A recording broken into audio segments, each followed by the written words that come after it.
श्री कृष्ण कहते हैं, मन खुश रहे हमारा और इस जगत का कल्याण हो। हम सभी चाहते हैं, पर जैसी हमारी कामना है वह कभी पूरी होती नहीं। मन में तरह तरह के गंदे विचार मनुष्य के दिमाग में घूमते हैं। ऐसे में प्रश्न आता है कि मन में अच्छे विचार कैसे लाए। विचार उठते हैं मन से, इसलिए मन क्या है यह हमें पता होना चाहिए। इसके बाद ही हम गंदे और अच्छे विचारों के खेल को समझ सकते हैं। देखिए, मनुष्य का जीवन विचारों से ही तो है। किसी के मन में विचार आता है खुद को और इस दुनिया को बेहतर बनाने का, तो किसी को आत्महत्या का विचार आता है। इन विचारों से परेशान होने से पूर्व हमें समझना होगा कि आखिर मन में विचार कैसे आते हैं, मन में विचारों की उत्पत्ति कैसे होती है। मनुष्य को अपनी स्थिति के अनुरूप ही विचार आते हैं। मनुष्य की हालत यदि मजबूरी की है तो उसके कर्म भी मजबूरी में होंगे। यदि हालात बुरे हैं तो विचार भी बुरे ही आते हैं। इसलिए विचारों का आना आपके हालातों पर निर्भर करता है। सोचिए, आज परीक्षा है और आपने पूरी तैयारी कर ली है, तो क्या आपके मन में फेल होने के विचार आएंगे? बिल्कुल नहीं। लेकिन परीक्षा आज है और साल भर आपने सिर्फ मस्ती की है, तो निश्चित है कि दिमाग में विचार भी फेल होने के ही घूमेंगे। तो अधिकांश मामलों में ये उसका खुद का चुनाव होता है। आप परीक्षा के लिए पढ़ाई करें या ना करें, यह आपका चुनाव है। इसलिए अगर आपका चुनाव ही गलत है तो फिर विचार गलत ही होंगे। इसलिए देखा होगा, प्रायः लोग जिस काम में लगे रहते उस काम में भी बुरे विचार उनके दिमाग में छाए रहते। और इसका यह अर्थ कतई नहीं कि मनुष्य के विचारों का आना गलत है। मन में अच्छे विचारों का आना कोई अकस्मात स्थिति नहीं होती। कभी ऐसा नहीं होगा कि आप सुबह उठे और आपके मन में खुद को बदलने का विचार आ जाए और आपकी सभी गंदी आदतें छूट जाए और आप अपने सभी दुखों से आजादी पा लें। ऐसा नहीं होगा। मन में अच्छी सोच लाना इतना भी मुश्किल नहीं है। अगर आपका कोई साथी है तो आपको किसी भी चीज को लेकर भड़का रहा है या बुरा सोच लाने के लिए प्रेरित कर रहा है, तो उससे आपको अलग रहना है। ऐसे लोगों से जितना जल्दी हो सके दूरी बना लीजिए और खुद को व्यस्त रखने की कोशिश कीजिए। जरूरी नहीं कि काम करके ही खुद को व्यस्त रखा जा सकता है। आप चाहे तो खुद को व्यस्त रखने के लिए अपने पसंद का काम भी कर सकते हैं। इससे आपको बुरा सोच नहीं आएगा। आप सदा खुश रहेंगे तो मन में अच्छी सोच भी आएगी। बुरी चीजों से दिमाग हटाकर आपको अच्छी चीजों पर लगाना होगा। जैसे आप शांत वातावरण में जाकर बैठे। कई बार शहरी शोरगुल के कारण हम परेशान हो जाते हैं। आपको कुछ समय शांत वातावरण में बैठना चाहिए। ऐसा करने से आपको सिर्फ अच्छी सोच आएगी। अगर आप इन चीजों को अपने जीवन में अपनाते हैं तो आप आसानी से नकारात्मक सोच से दूर हो सकते हैं। आपके दिमाग में चाहे बुरे विचार आते हो, उसकी फिक्र करने की जरूरत नहीं है। जब आप सुबह उठे तो एक अच्छा विचार सोचें और एक अच्छा वाक्य खुद से बोलने के लिए तैयार रखें। जैसे कि मैं आज बहुत खुश हूँ, आज मेरी मनोकामना पूर्ण होगी, या मैं अच्छे विचारों वाला व्यक्ति हूँ। आप कोई भी सुविचार सोच सकते हैं। तो ये अभ्यास आपके जीवन को बदलने के लिए कुछ दिनों बाद सक्रिय होने लगेगा। आपका मस्तिष्क ही आपका भविष्य निर्माण करता है।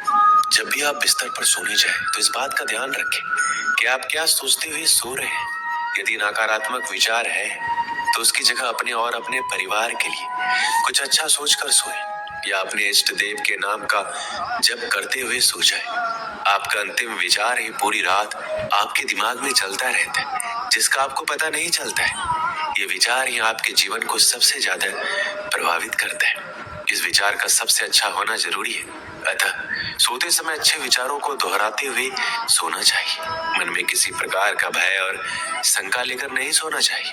इसलिए जब भी आप सोएं तो एक अच्छे विचार के साथ सोएं। दोस्तों, इसे मैं एक कहानी के माध्यम से समझाता हूँ। एक बार एक आदमी ने अपनी सारी जमा पूंजी से एक सुंदर घर बनवाया। गृह प्रवेश के एक दिन पहले उसके घर में आग लग गई और पूरा घर धू धू कर जलने लगा। सब लोग आग बुझाने में लगे थे, लेकिन वो आदमी बाजार गया और मिठाई का डब्बा ले आया। जैसे ही वह मिठाई सब लोगों में बांटने लगा तो लोगों ने सोचा शायद घर जलने के कारण इसको गहरा सदमा लगा है, इसलिए इसे समझ नहीं आ रहा है कि इस समय इसे कैसे रिएक्ट करना है। फिर किसी ने पूछ लिया, भाई तेरा घर जल गया है, तू लड्डू बांट रहा है? और वो उत्तर सुनकर प्रश्न पूछने वाला निशब्द हो गया। उस आदमी ने उत्तर दिया कि आप लोग ये देख रहे हो कि गृह प्रवेश से पहले मेरा घर जल गया, लेकिन मैं ये सोच रहा हूँ अगर मैंने गृह प्रवेश कर लिया होता तब आग लगती तो मेरे घर के साथ साथ मेरे परिवार वालों को भी नुकसान हो सकता था। इसलिए मैं ईश्वर का धन्यवाद कर रहा हूँ कि आपने मेरे परिवार को बचा लिया। अगर जीवित रहे तो घर तो और भी बन जाएंगे। इसलिए सकारात्मक सोच के साथ नजरिया भी सकारात्मक रखना जरूरी है। अच्छी आदतों से अच्छा होता है और बुरी आदतों से बुरा। यदि आप में किसी भी प्रकार का नशा करने, गाली बकने, क्रोध करने, ईर्ष्या करने, अनावश्यक भोजन करने और किसी का अपमान करने या अन्य किसी भी प्रकार की गंदी आदतें हैं, तो फिर आपका वर्तमान और भविष्य भी वैसा ही होगा। बुरी आदतें डालनी नहीं पड़ती, वो संगत से स्वतः ही निर्मित हो जाती है। आप अपनी बुरी आदतों को छोड़ने की चिंता करने के बजाय अच्छी आदतें डालना शुरू करें। जैसे सुबह जल्दी उठना, किसी असहाय की सहायता करना, माता पिता के प्रतिदिन पैर छूना, अच्छे प्रवचन सुनना, लोगों से विनम्रता से बात करना। खुद की और अपने मित्रों की गलतियां स्वीकार कीजिए। खुद का मतलब ये है, यदि आपसे घर, कॉलेज, ऑफिस या अन्य कहीं पर गलती हुई है तो इसे स्वीकार करने में कोई हर्ज नहीं है। गलतियों पर पर्दा डालने का प्रयास करेंगे तो आप लोगों की नजर में गिरते जाएंगे। काम करने वाले इंसान से गलतियां होती है, ये कोई बड़ा अपराध नहीं है, लेकिन इसे स्वीकार नहीं करना अपराध होता है। यदि आपके किसी मित्र, सहयोगी, परिवार के सदस्य या रिश्तेदार से कोई गलती होती है तो उसे भी स्वीकार करके उसको माफ करना जरूरी है। देखिए, जब इंसान के कदम उसे किसी नई मंजिल की तरफ ले जाते हैं तो अक्सर उसे पीछे मुड़ के देखने का मन करता है, क्योंकि उससे उसकी खट्टी मीठी यादें जुड़ी रहती है। कुछ सुविधाएं भी उसे वहां मिलती है। इसी तरह जब आप नया जीवन जिएंगे तो बीच में कुछ परेशानियां आ सकती है और इन बातों से मन घबराकर वापस उस पुराने सड़े गले जीवन को जीने के लिए बाध्य करेगा। ऐसी स्थिति में हिम्मत दिखाइए, श्री कृष्ण को याद कीजिए और जो बेहतर जीवन जीने का चुनाव किया है उस पर आगे बढ़ते रहिए। पुराने समय में एक सेठ नदी किनारे वाले गांव में रहता था। कभी कभी नाव में सामान भरकर दूसरे गांव में व्यापार करने जाता था। उसके आसपास बहुत धन संपत्ति थी। वह नाव से सफर करता था, लेकिन तैरना नहीं जानता था। एक दिन वह दूसरे गांव से सामान बेचकर अपने घर लौट रहा था। नदी के बीच में उसकी नाव में छेद हो गया। नाव में पानी भरने लगा। सेठ डरने लगा कि अब वो डूब जाएगा। तभी उसे थोड़ी दूर एक मछुआरे की नाव दिखाई दी। सेठ ने मछुआरे को आवाज लगाकर अपने पास बुलाया और बोला कि मेरी नाव डूब रही है, मैं तैरना भी नहीं जानता, भाई तुम मुझे बचा लो, मैं तुम्हें अपनी पूरी धन संपत्ति दे दूंगा। मछुआरे ने उसे अपनी नाव में बिठा लिया।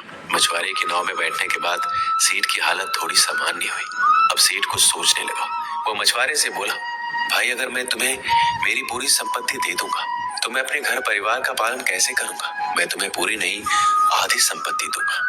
मछुआरा चुपचाप नाव का चप्पू चला रहा था। सेठ फिर सोचने लगा। कुछ देर बाद उसने मछुआरे से कहा, भाई मेरी संपत्ति में मेरे बच्चों का भी अधिकार है, मैं तुम्हें आधा नहीं, 1/4 संपत्ति दूंगा। मछुआरे ने कुछ नहीं कहा। कुछ ही देर में नाव किनारे पहुंच गई। अब सेठ की सोच पूरी तरह बदल चुकी थी। वह सुरक्षित किनारे पर आ गया था। सेठ ने सोचा, इसने मेरी जान बचा के कोई बड़ा काम नहीं किया, ये तो इसका धर्म था। ये सोचकर सेठ ने मछुआरे को सोने का एक सिक्का देना चाहा, लेकिन मछुआरे ने ये लेने से मना कर दिया। सेठ ने वह सिक्का भी अपने पास रख लिया और वहां से चला गया। दोस्तों, इस कहानी से हमें क्या सीख मिलती है कि हमारे मन में अच्छे काम के लिए विचार बहुत कम आते हैं, और जब भी कोई ऐसा पुण्य कर्म का विचार आए तो वह काम तुरंत कर देना चाहिए। समय के आगे बढ़ने के साथ साथ हमारे विचार भी बदल जाते हैं।